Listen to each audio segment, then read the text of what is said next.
শীত মানেই প্রত্যেকটা বাঙালির ঘরে পুলি পিঠের আয়োজন।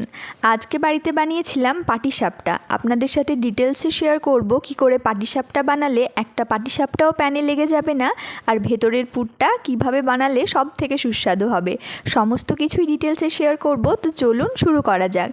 প্রথমেই আমরা ব্যাটারটা তৈরি করে নেব, যার জন্য নিয়েছি 1 কাপ চালের গুঁড়ো, ওই কাপে নিয়েছি 1 কাপ ময়দা, তারপরে নিয়েছি 1/4 কাপ সুজি আর 1/4 কাপ চিনি, যেটা আমি গুঁড়ো করে নিয়েছি। খুবই সামান্য একটু লবণ দেব। তারপরে সমস্ত শুকনো উপকরণগুলো ভালো করে একটু মিশিয়ে নিয়ে আগে থাকতে জাল করে নেওয়া লিকুইড দুধ দেব 1/2 কাপ, তারপরে 1 কাপ জল ধীরে ধীরে দিয়ে ব্যাটারটাকে সম্পূর্ণ তৈরি করে নিতে হবে। এখানে আমার ব্যাটারটা তৈরি করতে 1.5 কাপ জল, দুধ আর তার সাথে লাস্টে আমি 2 থেকে 3 চামচ জল ব্যবহার করেছি। সমস্ত কিছু দেওয়ার পরে ব্যাটারটা 4 থেকে 5 মিনিট খুব ভালো করে ফেটিয়ে নিতে হবে। ফেটানো হয়ে গেলে আধ ঘন্টার জন্য রেস্টে রেখে দিতে হবে। রেস্টে থাকার ফলে সুজি অনেকটাই জল অ্যাবজর্ব করে নেবে, আর এর কনসিস্টেন্সিটা ঠিক এরকম হবে, খুব তরলও না আবার খুব ঘনত্বও না। ওপর থেকে যদি ছড়িয়ে দেওয়া যায় ব্যাটারটা, প্রথমে মিলিয়ে যাবে, পরে যে ফোঁটা ফোঁটা পড়বে সেটাও সাথে সাথে মিলিয়ে যাবে, তার মানে আপনার ব্যাটারটা তৈরি হয়ে গেছে।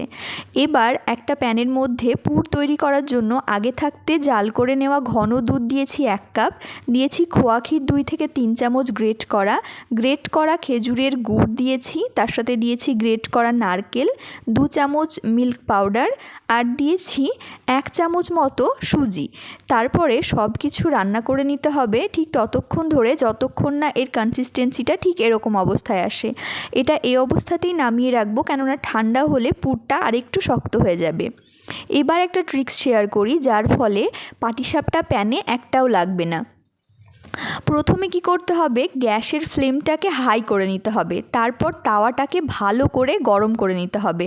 তারপরে কি করতে হবে, গ্যাসের ফ্লেমটা একদম স্লো করে দিয়ে ব্যাটারটা দিতে হবে। ব্যাটারটা দেওয়ার পরে চামচ দিয়ে ধোসা যেরকম বানায় সেইভাবে ছড়িয়ে নিয়ে 45 সেকেন্ডসের মতো ঢাকা দিয়ে রাখতে হবে। তারপরে পুরটা দিয়ে এইভাবে পাটিসাপটার মতো করে নিতে হবে। এইভাবে করলে আপনার পাটিসাপটা একটাও লেগে যাবে না, আর পাটিসাপটা ভেঙে যাওয়ারও সম্ভাবনা একদমই কম। আমি আরেকটা বাইরে রোদের মধ্যে করে দেখাচ্ছি আপনাদের বুঝতে সুবিধা হওয়ার কারণে। প্রথমে আমি ব্যাটারটা দিয়ে তারপরে 45 সেকেন্ডস ঢাকা দিয়ে রেখেছিলাম, আর ওপরে দেখুন একদম রুটিটা হয়ে গেছে। ঠিক সেই মুহূর্তে পুর দিয়ে তারপরে এভাবে পাটিসাপটার মতো করে নিতে হবে। আর গ্যাসের ফ্লেম কখনো লো কখনো হাই হওয়ার কারণে একটা পাটিসাপটা হয়তো লালচে হয়ে যেতে পারে, মানে বেশি সেঁকা হয়ে যেতে পারে। তবে চেষ্টা করবেন পাটিসাপটার ব্যাটারটা একটু দেওয়ার পরে 30 to 45 সেকেন্ডসই রাখার, কেননা বেশি লালচে করে যদি এটা ভাজা হয়ে যায় না, তাহলে পাটিসাপটা যখন ঠান্ডা হয়ে যায় তখন শক্ত হয়ে যায়। তাই সাদা সাদা করেই রাখবেন। এইভাবে পাটিসাপটা বানালে আশা করি আপনার পাটিসাপটাও একদম পারফেক্ট হবে।